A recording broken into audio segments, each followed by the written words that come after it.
And welcoming once again Dhaak Stephenson from the Magic Tones and the Undisputed Truth, Miss Bettye LaVette, song stylist supreme, and Mr. Steve, don't make me a storyteller, Mancha.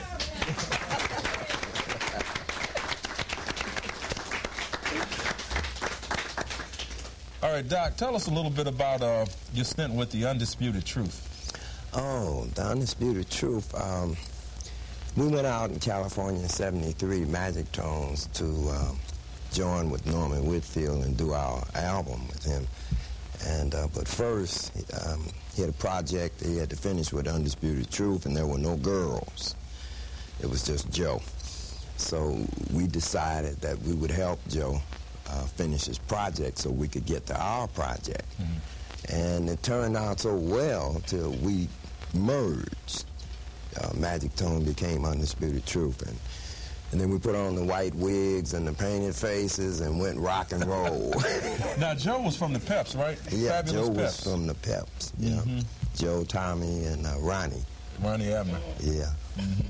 Now tell me a little bit about your. I think you're the only Magic Tone that was in every form of the group, exactly. In every version of the group. Now, you told me a few days ago that there was a group of Magic Tones that existed before Deborah Healy was in the group. Yes, it was all men, all boys as well. We were teenagers. Who was the personnel in the group? See, there was Albert Singletary, there was Arthur Cartwright, there was Richard Allen, and Richard Thompson. Now, how did Deborah Healy come in? One of the members quit. Mm-hmm.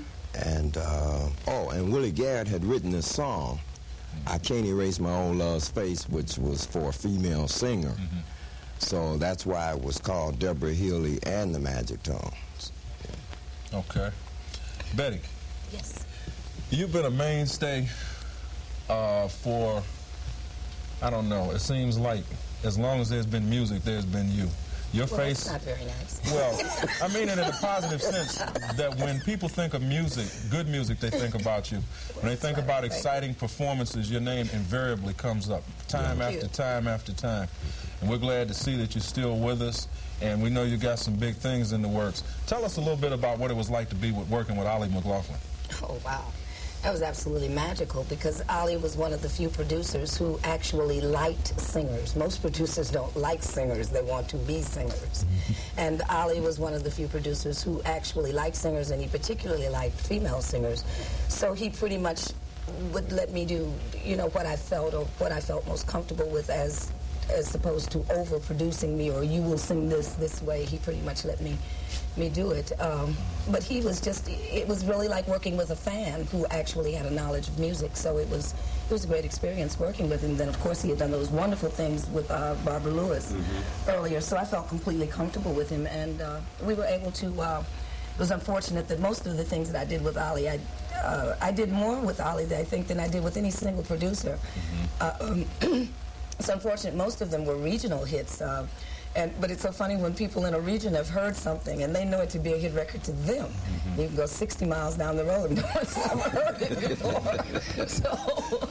So we had a lot of regional things, but we did have 3 national things that did really well with Atlantic. Now you're currently performing now, aren't you?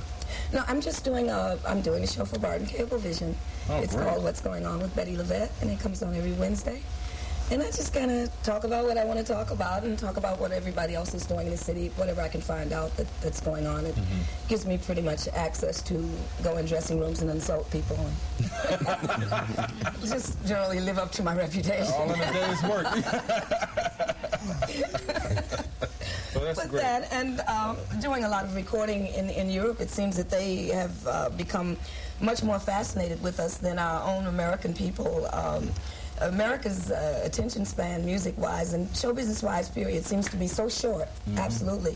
Whereas in Europe, if you've ever done anything, you've always done that. You know, it's just as if you did it yesterday. That's right. Some of the most obscure hits and artists Absolutely. have had world-renowned recognition over I Europe. did a tour recently there, and I literally had to learn the lyrics to the tunes that flopped so fast here. I never even got a chance to learn them, and they were so big there, and I had to learn these tunes. It was really embarrassing because they kind of think, well, I think any idiot would think you know your own records, the words to your own records, but I mean, the things were just so minute here. and they did so well there, so I had to learn these lyrics to do these performances. Certainly in maybe 5 steps down from where. Well, it's great to have you here. Steve Mancha, representing Groovesville, a solid hit bound. Steve, you are the singer's singer, and every time your name comes up, Don't Make Me a Storyteller invariably comes up every time. Yes. How do you write the material that you write? Is it based on personal experience? Do people submit songs to you or what? Well, basically it is. It's really, so Don't Make Me a Storyteller. It's about a guy who's lost his girl, which I did. I had lost the girl at that time. And he was writing her a letter and telling her to come home, you know, but, you know, trying to make it seem as though, you know, his friends were teasing him about losing the girl, but in actuality, he really wanted her back, you know, for himself. So your songs are based on personal experience as well as those of personal experiences of other people. Yes. Well, Steve, it's a pleasure to see you after such a long time.